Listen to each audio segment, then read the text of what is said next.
होली की आत्मा। बचपन से शहर में रहने वाला मनोज इस साल होली की छुट्टियों में अपने गांव दुर्गापुर वापस आता है, जहां उसे देख पूरा गांव खुशी से झूम उठता है। जब गया था तब इतना सा था और अब देखो कितना बड़ा हो गया है। हाँ सरपंच जी, जब मैं गया था तब आप भी बहुत जवान थे और अब देखो कितने बूढ़े हो गए हैं आप। चलो चलो बढ़िया है। बच्चा घर वापस आ गया। इसी खुशी में आज रात पार्टी होगी। क्या बात है, गांव में भी पार्टियां होने लगी। वैसे अगर पार्टी की बात है तो आज क्यों सीधा होली पार्टी करते हैं। होली पार्टी की बात सुन चहल पहल में अचानक सन्नाटा छा जाता है, जिसे देख मनोज को कुछ अजीब लगता है, लेकिन तभी सरपंच बात पलट देता है। अब बहुत देर हो गई, चलो सब अपने घर चलो, पार्टी के बारे में कल सोचेंगे। मनोज भी मम्मी पापा के साथ घर आ जाता है, पर इस साल होली की छुट्टियों में अपने गांव दुर्गापुर वापस आता है, जहां उसे देख पूरा गांव खुशी से झूम उठता है। जब गया था तब इतना सा था और अब देखो कितना बड़ा हो गया है। हाँ सरपंच जी, जब मैं गया था तब आप भी बहुत जवान थे और अब देखो कितने बूढ़े हो गए हैं आप। चलो मनोज इस साल होली की छुट्टियों में अपने गांव दुर्गापुर वापस आता है, जहां उसे देख पूरा गांव खुशी से झूम उठता है। जब गया था तब इतना सा था और अब देखो कितना बड़ा हो गया है। हाँ सरपंच जी, जब मैं गया था तब आप भी बहुत जवान थे और अब देखो कितने बूढ़े हो गए हैं आप। चलो चलो बढ़िया है। बच्चा घर वापस आ गया। इसी खुशी में आज रात पार्टी होगी। क्या बात है, गांव में भी पार्टियां होने लगी। वैसे अगर पार्टी की बात है तो आज क्यों सीधा होली पार्टी करते हैं। होली पार्टी की बात सुन चहल पहल में अचानक सन्नाटा छा जाता है, जिसे देख मनोज को कुछ अजीब लगता है, लेकिन तभी सरपंच बात पलट देता है। अब बहुत देर हो गई, चलो सब अपने घर चलो, पार्टी के बारे में कल सोचेंगे। मनोज भी मम्मी पापा के साथ घर आ जाता है, पर होली पार्टी और उस पर पूरे गांव की खामोशी वाली बात अभी तक उसके जहन से निकलती नहीं। पापा, होली पार्टी की बात पर सब चुप क्यों हो गए थे। अरे होगी उनकी कोई अपनी बात। मुझे गांव की पंचायत ही थोड़ी पता है। थक गया हूँ, चलो सो जाते हैं, कल बात करते हैं। पापा की बात मानते हुए मनोज भी सोने चला जाता है। आज तो छुपा लिया, लेकिन हफ्ते बाद जब होली का दिन आएगा तब इसे कैसे रोकोगे। अगली सुबह सूरज के साथ ही मनोज भी गांव घूमने निकल जाता है, जिस पर रास्ते में उसे अपनी ही उम्र के कुछ लड़के भी मिलते हैं, जिनसे दोस्ती कर अब वो उनके साथ घूमने लगता है। इसी तरह कुछ दिन बीत जाते हैं और होली नजदीक आने लगती है। दोस्तों, होली में 4 दिन ही बचे हैं, पर गांव में उसकी कोई तैयारियां क्यों नहीं दिख रही। क्योंकि यहाँ होली नहीं मनाई जाती। अरे पर ऐसा क्यों। वो राजा भूषण। अरे तुम 4 दिन के लिए आए हो, क्या इतना सोच रहे हो।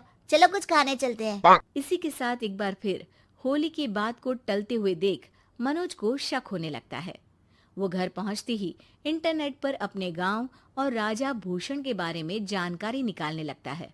क्या, मुझे आज तक ये नहीं पता था। ऐसा कैसे, किसी ने मुझे कुछ बताया क्यों नहीं। सारी जानकारी लेने के बाद मनोज गांव वालों या अपने मम्मी पापा से कुछ पूछे बिना खुद ही उसकी सच्चाई के बारे में छानबीन करने लगता है, जिसके चलते वो राजा भूषण की हवेली में पहुंचता है। वाह, क्या हवेली है यार। पर क्या यहाँ सच में कोई भूत है। हेलो भूत जी, कोई है क्या। हम इस साल गांव में होली सेलिब्रेट कर रहे हैं, क्या आप उस पर थोड़ा इंटरव्यू देंगे। मनोज के ऐसा बोलते ही गांव में तूफान उठ जाता है और हवेली में रखी सारी चीजें हिलने लगती है। एक अदृश्य शक्ति मनोज को धक्का देकर हवेली से बाहर निकाल दरवाजा बंद कर लेती है। ये सब देख मनोज हैरान रह जाता है। क्या अभी मुझे हवा ने धक्का देकर बाहर निकाल दिया। मेरे होते हुए इस गांव में कभी होली नहीं मन सकती, इसलिए दोबारा ऐसी कोशिश भी मत करना, अंजाम बुरा होगा। आवाज सुन मनोज हैरानी से इधर उधर देखने लगता है पर उसे कोई दिखाई नहीं देता। वो गांव वापस आ जाता है जहां तूफान की वजह से सब कुछ तहस महस हो चुका होता है। आखिर ये तूफान आया कैसे? ना ऐसा कोई मौसम था और ना ही हमने होली का त्योहार मनाने की बात की थी। सरपंच की बात पर कोई रिएक्शन दिए बिना मनोज चुपचाप अपने घर चला जाता है।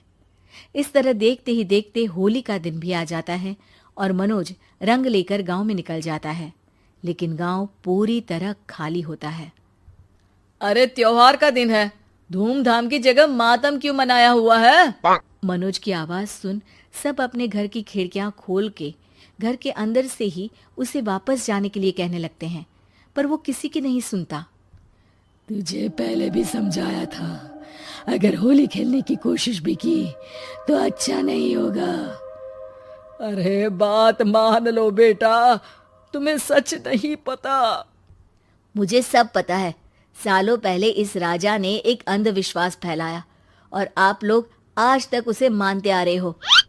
अरे बेटा, जब तुम पैदा भी नहीं हुए थे उससे भी बहुत पहले से इस गांव पर होली का श्राप है। अगर गांव में होली का त्योहार मनाया जाता है तो प्रलय आना पक्की बात होती है।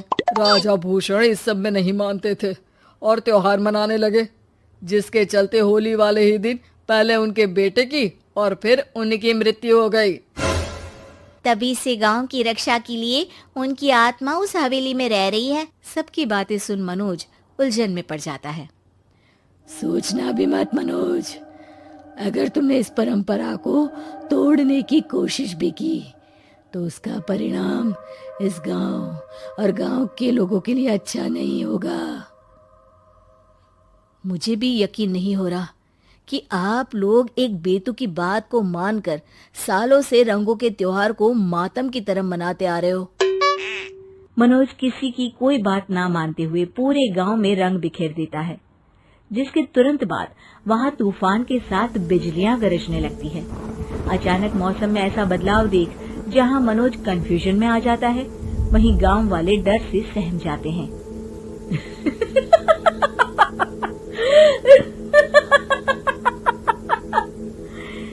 इस लड़के ने हमारे जैसे सिर्फ अपने स्वार्थ के लिए नहीं बल्कि पूरे गांव की खुशियों के लिए यहाँ होली मनाई है, जिस वजह से अब इस गांव पर होली का श्राप टूटता है। ऐसा बोलकर राजा का भूत वहां से गायब हो जाता है, जिसके बाद गांव के लोग धूमधाम से होली मनाते हैं। खुशियों के रंग गांव में बिखरे ही होते हैं कि अगली सुबह अचानक मनोज कहीं गायब हो जाता है और एक बार फिर गांव में होली का नया राज शुरू हो जाता है।